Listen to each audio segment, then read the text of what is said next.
What we need is a law enforcement presence that's a stabilizing and reassuring presence. Our law enforcement presence ought to make people feel more safe, less fearful, that's the word that you use, and help us facilitate safe outcomes in our community. That's the problem with what we see from the federal government right now, is that we're seeing federal agents operate in communities across our country, not just St. Paul and Minneapolis, but in communities across our country in ways that certainly by impact, certainly have the impact and actually seem to be designed for the purpose of making people more fearful and making people feel less safe in our community. That's a subversion. The problem is, in St. Paul and in Minneapolis and all across the country, is that we see federal agents showing up and like I said, it feels to me intentionally, but whether it's intentional or not, federal agents showing up in communities across this country and having the impact of making people feel less safe, of making situations feel chaotic. And it is the responsibility of our police officers to respond to unsafe and chaotic situations in our community and help to try to be a stabilizing presence.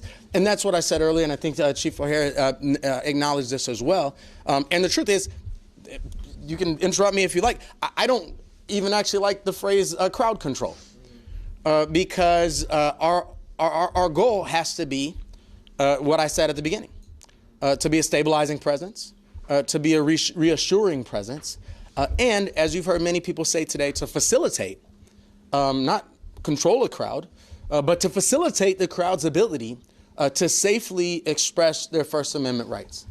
Now, one of the key things to that is we have people across this metro area who've been trained as peaceful interveners, people who've been trained as witnesses, as people who've been trained to be able to help be organizers. And when we show up to those protests, it's our responsibility to help enforce and follow the norms that help to keep that a peaceful protest, so that we can do our part as well to help be a stabilizing influence. And that's sort of what I was talking about when I said, we have to do the opposite of what they're doing. Sadly, we live in an era where we have to find all of our ways, whether that's community members, whether that's protesters, whether that's elected leaders, whether that's our brothers and sisters in uniform. We all have to find ways to help stabilize things that it feels like our federal government and our President of the United States are intentionally destabilizing. Yes, we need our officers to be helpful to be stabilizing presence in those spaces and in all of our spaces in our community.